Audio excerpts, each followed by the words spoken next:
Hey movie lovers, welcome back to my channel. Veeranjaneyulu Viharayatra ETV విన్లో stream అవుతుంది. చూసాక నాకు ఎలా అనిపించింది అంటే బాగుంది. మరీ అంత ఎక్స్ట్రీమ్గా అని చెప్పను, కానీ స్లోగా అలా వెళ్తూ ఉంటుంది. లైక్ మనం ఫ్యామిలీతో కలిసి చూసే మూవీస్ లాగా ఉంటుంది. మిడిల్ క్లాస్ ఫ్యామిలీస్ని బేస్ చేసుకొని తీసిన మూవీ ఇది. బేసిక్ స్టోరీ ఏంటంటే, బ్రహ్మానందం గారికి గోవాలో ఏ రోజుకైనా వచ్చి అక్కడ సెటిల్ అవ్వాలని ఫిక్స్ అవుతాడు. అయితే పెళ్ళి అవ్వడంతో భార్య పిల్లలు అనే బాధ్యత పెరగడంతో ఆయన రిటైర్మెంట్ అయ్యాక వచ్చిన మనీతో అక్కడ గోవాలో ఇల్లు తీసుకుంటాడు. ఆ ఇంటికి హ్యాపీ హోమ్ అని పేరు పెడతాడు. ఇంకెప్పుడు ఫ్యామిలీతో వెళ్ళి అక్కడ ఎంజాయ్ చేస్తూ ఉంటాడు. కానీ అతని లాస్ట్ కోరిక ఏంటంటే సోలో ట్రిప్ వెళ్ళాలని. ఆ కోరిక తీరకముందే బ్రహ్మానందం గారు చనిపోతాడు. కట్ చేస్తే బ్రహ్మానందం గారి కొడుకు నరేష్ అప్పుడే జాబ్ పోయి తన కూతురు పెళ్లి కోసం ఆ హ్యాపీ హోమ్ అమ్మేద్దామని ప్లాన్ వేస్తాడు. గోవా ట్రిప్కి వెళ్ళాలని, అక్కడే వాళ్ళ నాన్న అస్థికలు కూడా కలపాలని ప్లాన్ వేస్తాడు.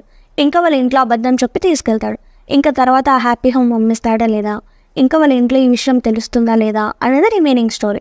నరేష్ గారి యాక్టింగ్ అండ్ రిమైనింగ్ వాళ్ళ యాక్టింగ్ చాలా బాగుంటుంది. ఫస్ట్ నుంచి నరేష్ గారు ఆ హ్యాపీ హోమ్ని అంత సెంటిమెంటల్గా ఏం చూడరు. అంటే అందరు ఫాదర్స్ ఆస్తులు ఇచ్చి వెళ్తే మా నాన్న ఏంటో ఆస్తికలు ఇచ్చి వెళ్ళాడు అలా అనుకుంటూ ఉంటాడు. తర్వాత ఇంకా లాస్ట్కి సెంటిమెంటెడ్గా ఫీల్ అయ్యాడా లేదా అన్నది చూపిస్తారు. అంటే ఒక మిడిల్ క్లాస్ ఫ్యామిలీలో జరిగే కొన్ని సిచ్యువేషన్స్ బాగా చూపిస్తారు. నాకు తెలిసి ఈ మూవీ మిడిల్ క్లాస్ ఆడియన్స్కి బాగా కనెక్ట్ అవుతుంది. అందరూ ఒకే ఫ్యామిలీలోనే ఉంటారు, కానీ ఒక్కొక్కరికి వాళ్ళ పర్సనల్ లైఫ్లో జరిగే కష్టాలన్నీ చూపిస్తారు. అంటే ఒక్కొక్కరికి ఒక్కొక్క కష్టాలు ఉంటాయి, కానీ వాళ్ళ కష్టాల గురించి అందరికీ తెలియదు. అలాంటివి బాగా చూపిస్తారు.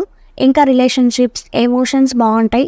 ఫాదర్ అండ్ డాటర్ ఎమోషన్ కానీ, ఇంకా మదర్ అండ్ సన్ ఎమోషన్స్ అలా చాలా బాగుంటాయి. కాకపోతే ఈ మూవీ మొత్తం చాలా స్లోగా ఉంటుంది.